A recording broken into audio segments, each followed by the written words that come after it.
आत्मा से चलाए चलना, इस श्रृंखला में फिर से और एक बार आप सब लोगों को मैं स्वागत करता हूं और इस सुंदर समय के लिए मैं प्रभु को धन्यवाद भी देते हैं। प्रियों, आज की मनन के लिए मत्ती का सुसमाचार उसका 16 अध्याय की 22वां पद में से एक पद हम पढ़ेंगे।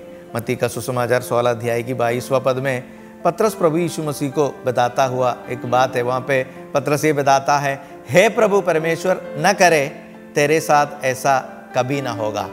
देखो, पतरस प्रभु यीशु मसीह को इस घटने को जब हम शुरू से देखें, प्रभु यीशु मसीह ने अपने चेलों को उनके जीवन में अब होने वाला उस घटनाओं के बारे में एक भविष्यवाणी के नाते प्रभु यीशु मसीह उसको बताता है। वो यरूशलेम को जाएगा, पुरनियों ने, शास्त्रियों ने, यहूदियों ने उसको पकड़ेगा, उनको मारेगा और तीसरा दिन वो जी उठूंगा।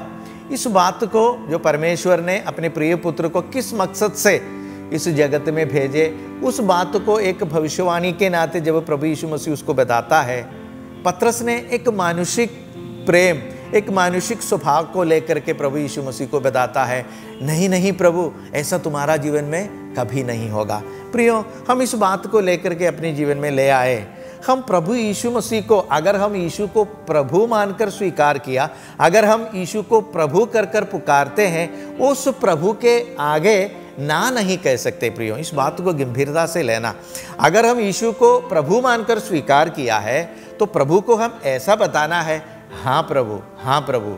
प्रभु के सामने या प्रभु के पीछे या आगे ना कहकर हम प्रभु को नहीं बता सकते हैं प्रियो, क्योंकि हमारा इच्छा हमेशा ये होना चाहिए कि प्रभु का ही इच्छा हमारा जीवन में, हमारा हर समय की हमारा उम्मीद ये होना चाहिए, यीशु की इच्छा मेरे जीवन में पूरा हो जाए। इसलिए अगर हम यीशु को प्रभु कर कर पुकारते हैं, अगर हम यीशु को प्रभु कर कर पुकारते हैं, तो प्रभु को हम हमेशा ऐसा कहना, हाँ प्रभु, तेरी इच्छा मेरे जीवन में, हाँ प्रभु, जो तू जैसा सोचता है, जैसा चाहता है, ऐसा ही मेरे जीवन में पूरा होने के लिए।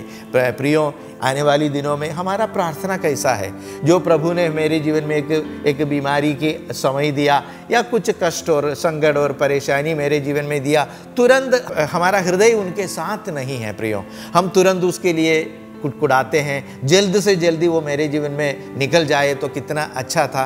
तो हमेशा मेरी शारीरिकता और मेरी जो हृदय की इच्छा ये है, यीशु की इच्छा के अलावा मैं अपने जीवन में सोचते रहते हैं। दूसरा एक घटना मत्ती का ही जीवन में से जब हम देखें, जब प्रभु यीशु मसीह को पकड़ने के लिए महायाजक और यहूदियों ने उनकी सेनाओं से लेकर के जब आए थे, मत्ती ने क्या करते हैं, तलवार लेकर के वो महायाजक का एक दास का कान को वो चलाते हैं, तलवार चलाते हैं, उसको उड़ा देते हैं और प्रभु यीशु मसीह उसको ठीक करते हैं, चंगा करते हैं। देखो, वहाँ पे भी पतरस के जीवन में एक गुस्सा, एक मानुषिक स्वभाव उठ करके वहाँ पे भी हम ये देखते हैं, परमेश्वर की इच्छा है अपने प्रिय पुत्र को बलिदान के नाते अपनी जीवन बलिदान देने के लिए परमेश्वर का ही इच्छा है।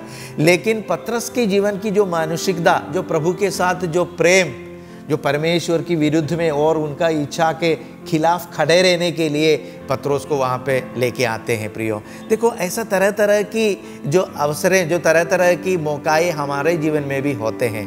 प्रियो, हमेशा प्रभु को कभी भी हम ना नहीं कह सकता, हमेशा उनके सामने हम हाँ या आमीन, हाँ या आमीन, हे प्रभु तू हुक्म करो, तेरी ही इच्छा मेरे जीवन में। देखो, जब हम मरियम को देखें, मरियम के जीवन में जब स्वर्गदूत ने आकर के इतना एक घबराने का एक खबर उनको सुनाया था, तू गर्भवती होगा, एक पुत्र तुमसे जनेगी, ये सारे बातें मरियम को बताने के बाद जब उसको हम पढ़ते हैं, लूका का सुसमाचार उसका पहला अध्याय की 48वां पद में हम इसको जब पढ़ते हैं, मरियम ने कहा, देख मैं प्रभु की दासी हूँ, मुझे तेरे वचन के अनुसार हो। देखो, मरियम की उस वाणियों को देखें, ऐसा ही एक सदृश्य, ऐसा ही एक नमूना हमारे जीवन में होना बहुत जरूरी है प्रियो।